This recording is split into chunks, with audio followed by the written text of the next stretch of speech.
Yo, what is good, everybody? It is your boy, Golden Falls, Golden What Ifs, whatever you want to call me, and I'm back. This is part 2 of What If Deku Had Goku's Mindset. And if you enjoy, show some love, leave a like, leave a sub, leave a comment down below, all that good stuff. And I want to get right to the what if, so please, if you want to, check the links in the description and all that good stuff. And yeah, that's all I got to say, and let's get right into the what if. Let's get it. Izuku Midoriya is ready. He's ready to finally train at the USJ and actually get some rescue-like techniques down pat. Because he's thinking to himself that there's a lot more than just, fighting and stuff like that in terms of being a hero. He still needs to figure out and learn how to save people to the highest degree. And he just has to be a better kind of rescue-like hero to be the best hero he can possibly be. Yes, he is more interested in having a good fight and a good little scrap, but he knows that if he wants to be a hero, a big part of it is rescuing people to, or as much as possible, so this is going to help him develop. But he doesn't have a normal time in this scenario, because the USJ would be flooded with villains faster than you could possibly imagine. The USJ would be flooded with many villains. And it seems like portals would open up and basically would put him in a situation where he actually isn't necessarily prepared for what's to come. But he sees all of these villains, all of these people out there and basically trying to hurt other students, and he thinks to himself that he's gonna jump in there with Aizawa and he's gonna fight and beat them all down, and that's what he does. He jumps in there with Aizawa with about 35% of One For All and begins to actually help mow down all of the minor villains that are currently there. But after all of them are defeated, he looks to his side to see Aizawa standing right there, basically telling him to get back, that he needs to get out of here because, well, he can't be fighting alongside him, that he's not an official hero just yet, that he has responsibilities, he has to be safe. That is what the number one goal is for the students. They need to be safe. But as he's saying this, Aizawa would actually take his eyes off the fight, and, well, the Nomu would come charging forward and is about to punch him in the face, but Izuku would jump in the way, blocking the shot for the most part, like blocking the strike, and it basically sends him flying backwards. As it sends him flying backwards, he would feel his arms cracking, as if the punch is something he's never felt before in his life. The Nomu's power is overwhelming. Izuku even cranks his One For All up as much as he possibly can to about 75%. But as he starts fighting the Nomu, he starts realizing something. That the Nomu is extremely powerful and extremely durable. He's keeping up with it to an extent, but he's never felt something like this before. There's a small hint of excitement underneath his skin, but at the same time, there's a little bit of fear. He feels as if this thing is stronger than anything he's ever even faced, and it might be that serious. He might truly need help. He tries to go basically blow for blow with the Nomu, trying to use his techniques, but the Nomu feels so fast. It feels so strong. He doesn't understand. How is it able to do this? How is it able to be this powerful? In which Izuku tries his best to basically keep up with 75% of One For All. And yes, he does do a little bit of damage to the Nomu, but he doesn't have that full-on control to the point where he feels okay with letting loose all of his strength at 75% at least, and he feels as if the initial damage he took from blocking the first Nomu's attack basically put him at a massive disadvantage. But he doesn't even know at full strength if he'd be able to go 1-for-1 with the Nomu. Not this one. This one's so different. His durability seems to be on a totally different level, and its strength feels like something that he would only feel from somebody like All Might. That has to be the explanation. This thing, it must be here to kill him. It must be here to kill All Might. That's the only thing that makes sense. He goes and he continues to try and push himself, continues to try to basically keep up with the Nomu, and he's doing work, but the Nomu's regeneration, its kind of durability, all these various quirks that are lifting him up and helping him is making this extremely hard for him to keep up, truly.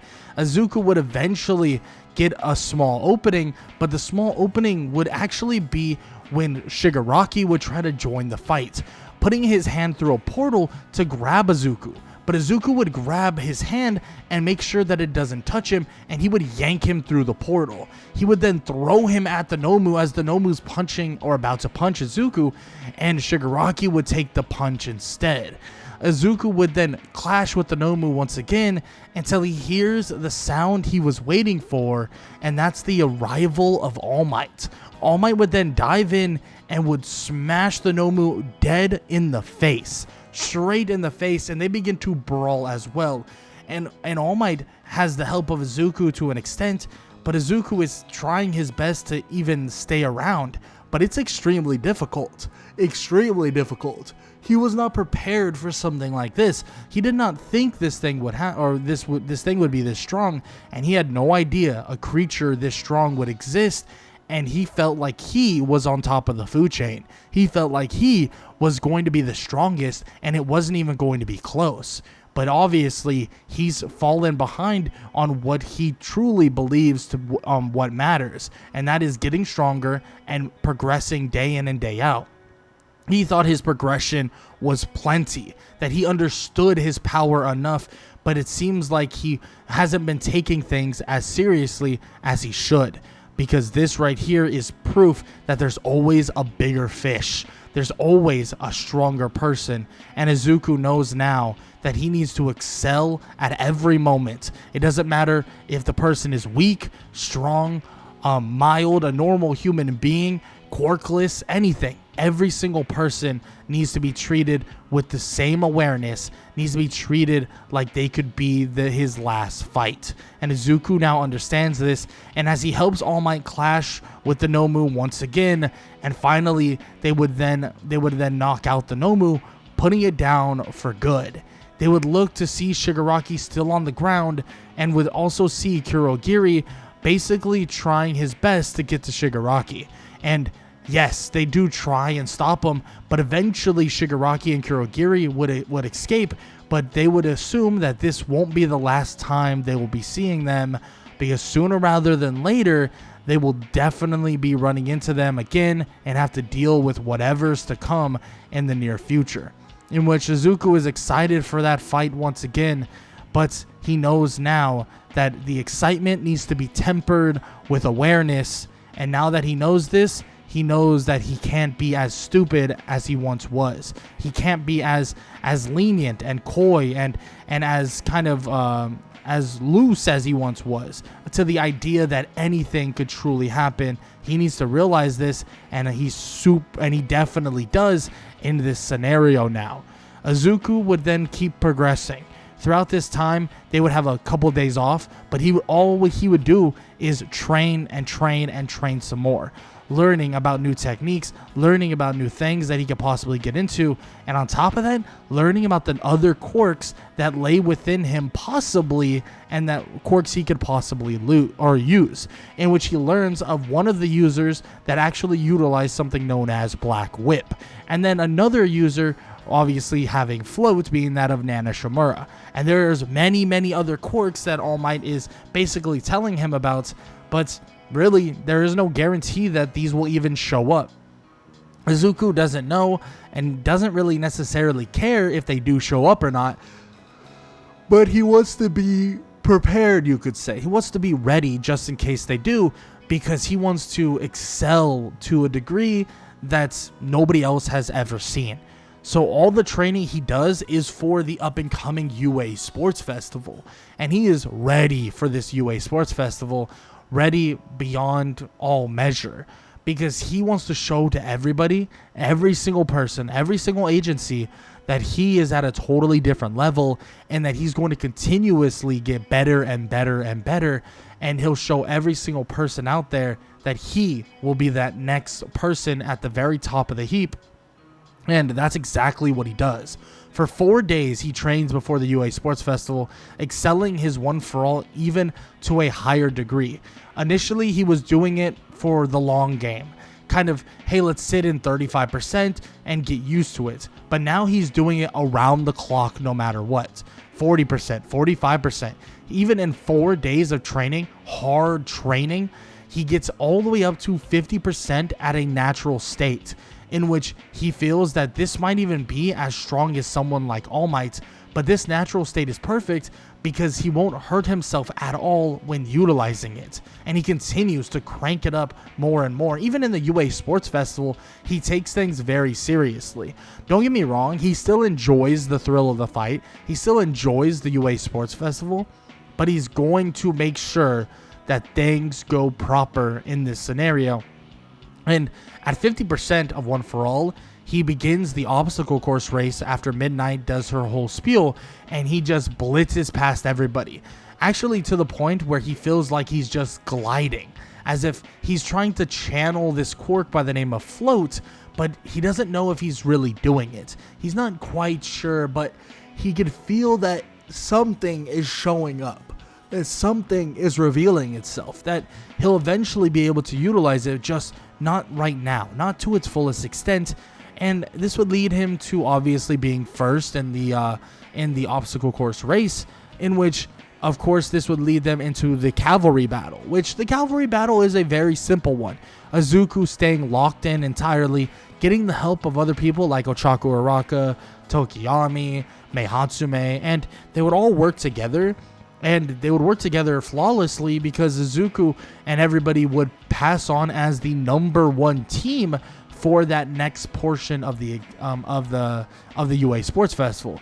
They would have to deal with people like Katsuki Bakugo and people like Shoto Todoroki, but they're not going to have to worry too heavily about them because they're handled with relative ease. Izuku is just completely locked in, and even Bakugo is shocked to see how much Izuku is taking this seriously. He's not necessarily like serious in terms of not smiling at all, because he is enjoying his time, but he is not making any movements that are kind of unneeded. He is locked in and ready for everything, and he knows that he needs to take every single person seriously. At one point, he was feeling that he was stronger and better than everyone here, that nobody would give him a challenge.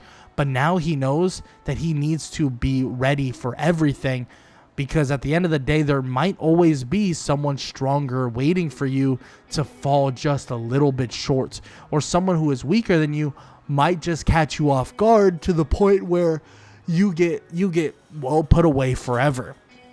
So Izuku continues to work hard and stay paced to what he is intending on doing, and eventually his first fight would come up, and his first fight would be against Hitoshi Shinso.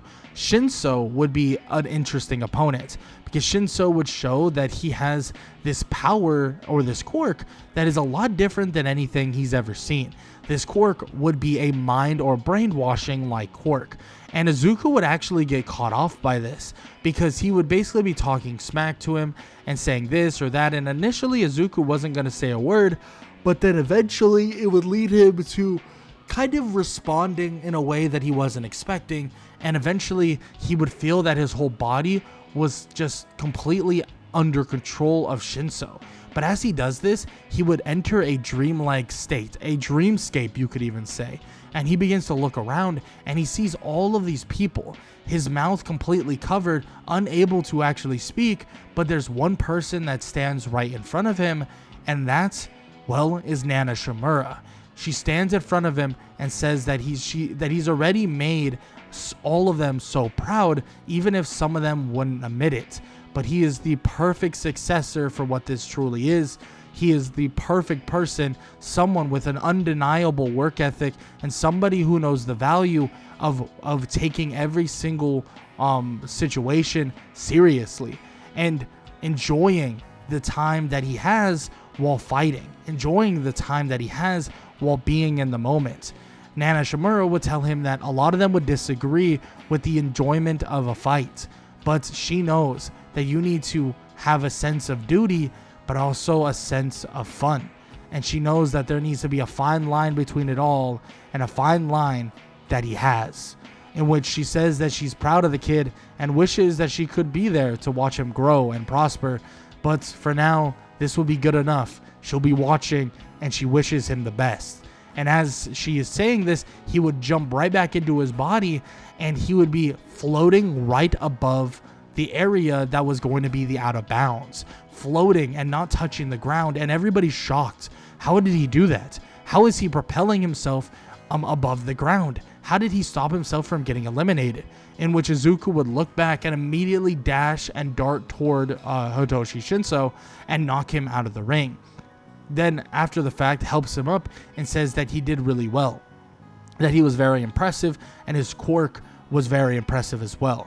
But he has a mission to accomplish, and he has a UA Sports Festival to win, in which Izuku would head back, prepare for his next match, and his next match would be Shoto Todoroki, in which when he would utilize his ice quirk over and over again, Izuku would show that there is no really chance for Shoto to actually win this fight. It seems like Shoto is running out of options. It eventually gets to the point where he's like completely depleted, exhausted, and unable to use his ice to the degree that he was before.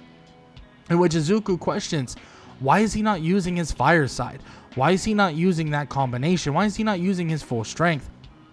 In which Izuku questions him over and over again, and eventually Shoto says there's no way he's going to use his father's quirk, in which Izuku says that that is his quirk, that is his power, and he needs to understand that. He needs to use everything in his arsenal, and on top of that, he doesn't see this as even a win if Shoto doesn't truly use everything he possibly can to defeat him.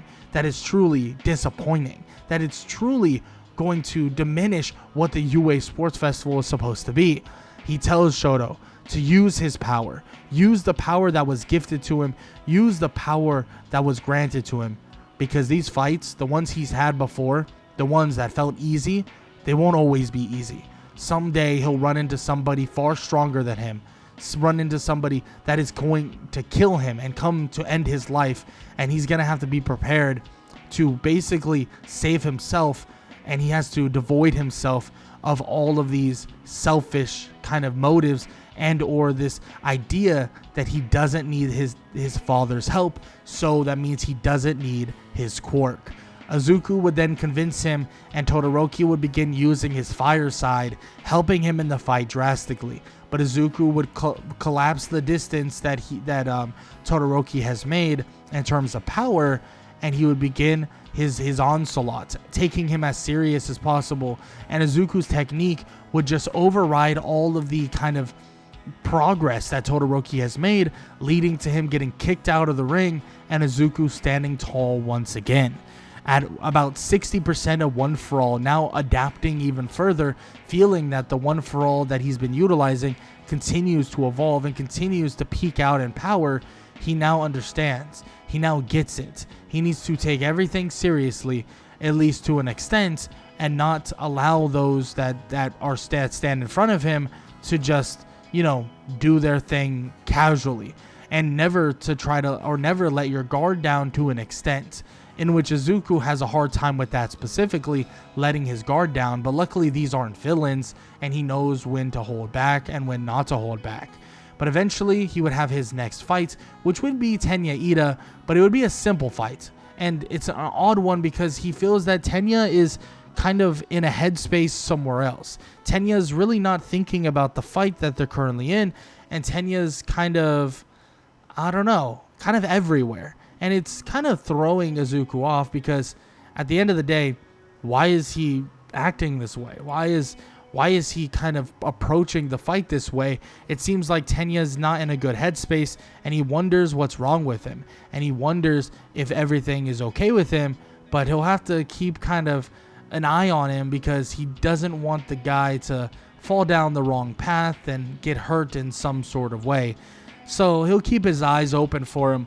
But after the defeat of Tenya, Izuku would finally get his chance to take on Katsuki Bakugo in the finals, in the final 1v1 to prove who the very strongest is, Izuku would go head to head with his best buddy. Now, of course, Bakugo doesn't really see him as his best buddy, but Izuku would basically tell him that it's a pleasure to fight someone like him in the finals, especially because he does see him as one of his best friends, in which, of course, Bakugo says that he doesn't care if they're friends, and frankly, he doesn't like him at all, and he's going to wipe that smile off of his face, in which Izuku would shake his head and shrug, saying that whatever you say, whatever you got going on, he wishes him the best. But he goes to fist bump him, and Bakugo would just deny him, slapping his hand away, and everybody would boo. Izuku would line up and get ready, and as he prepares for one final shot. That's all he prepares for, one singular blow. And as he waits for Bakugo to move, as the kind of person tells them that they're allowed to begin, Izuku would watch as Bakugo would charge forward, and instead of going for the same move he did before, he would fake it, leaving Bakugo wide open, landing a kick straight to his gut, and then he would smash him with a double-handed downward fist, and would punch him directly out of the ring. And Bakugo would try to recover, but as he does, he would just barely land outside the ring, and he would be called on a ring out, in which Bakugo would be furious, asking why he doesn't want to fight him, why he doesn't want to truly fight him, why would he use the idea of a ring out to take him down, that he wouldn't be able to take him down otherwise, in which Izuku shakes his head and says that he finished the fight the way it was supposed to be finished, and that's it. That's the end of the line.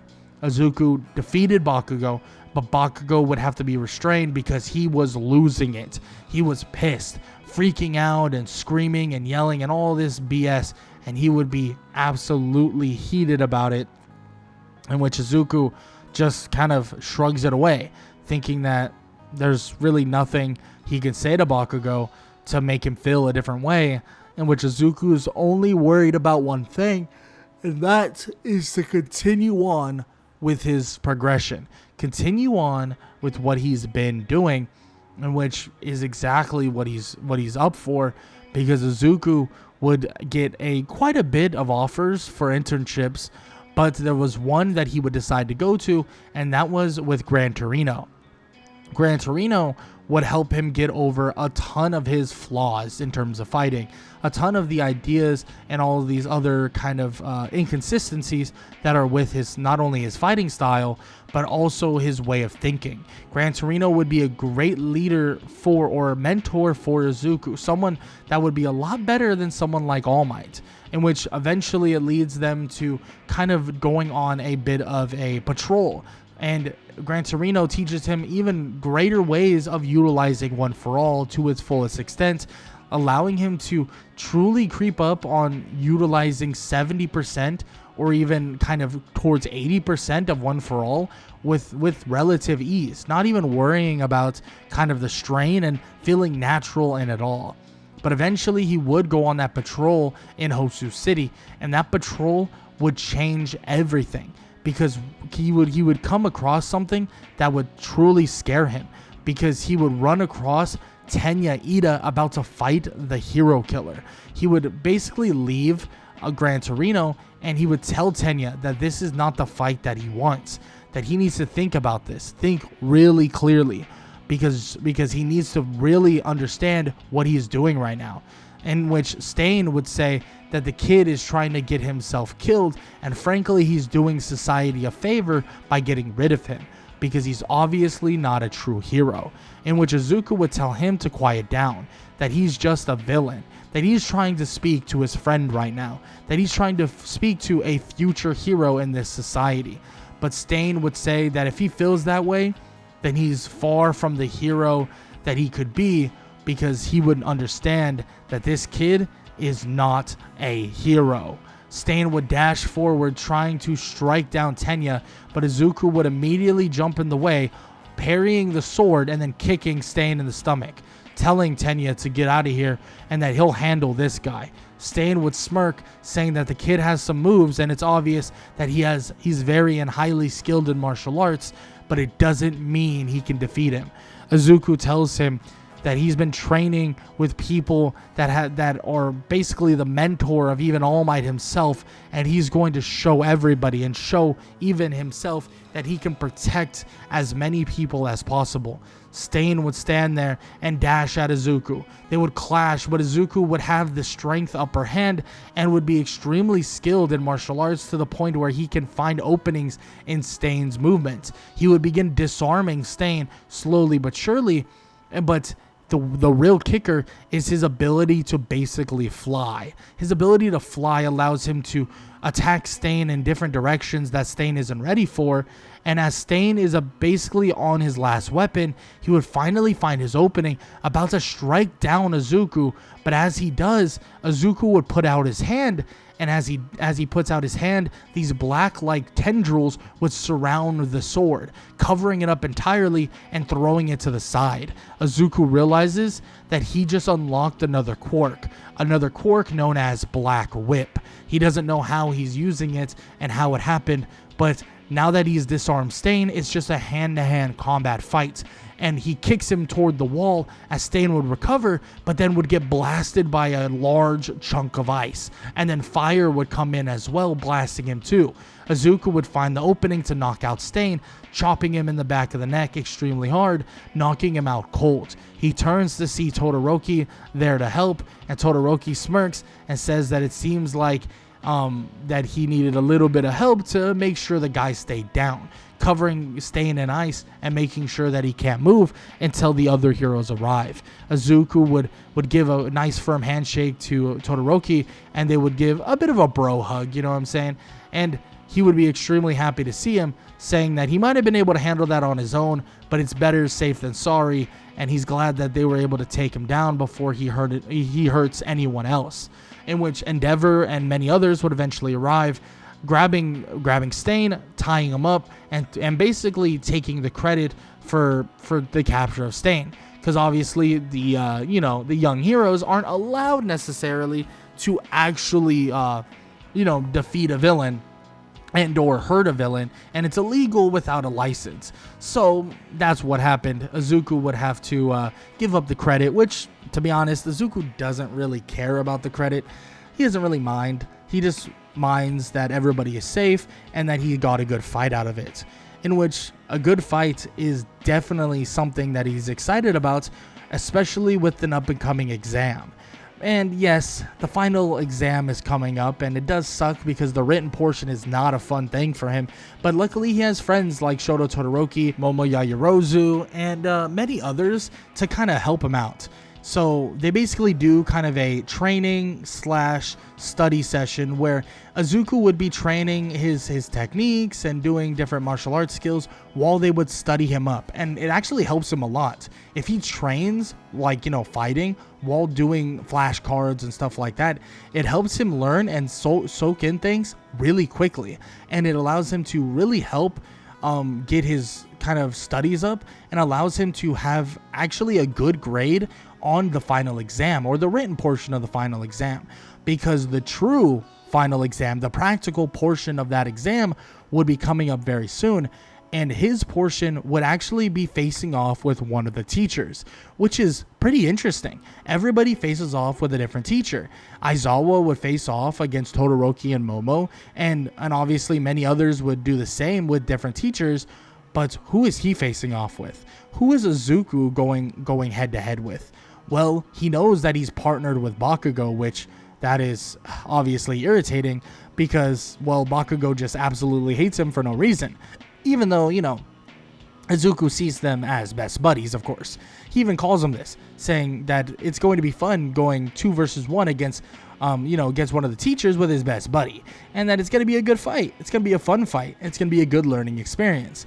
In which Bakugo would tell him to shut his mouth and that he's just an idiot loser and not to talk to him. And which he doesn't care about no plan. He doesn't care about no strategy. He doesn't care about any of that. And which Izuku would just shrug his shoulders and say, have it your way, whatever you think.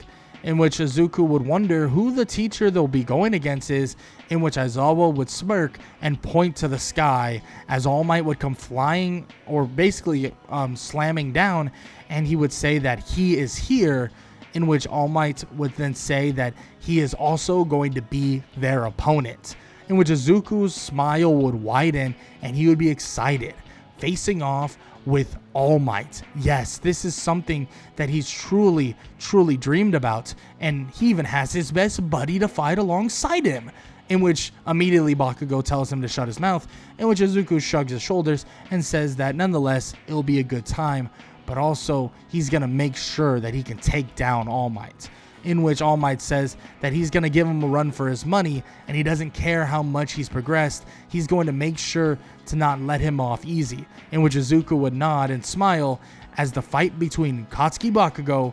Izuku Midoriya, and All Might would be about to begin. But that is where we're going to end part 2 of What If Deku Had Goku's Mindset, and we're going to basically jump in to that fight in the beginning of part 3. And if you enjoyed, show some love, leave a like, leave a sub, leave a comment down below, all that good stuff. And I hope you guys enjoyed the video, and I hope all y'all have an amazing day.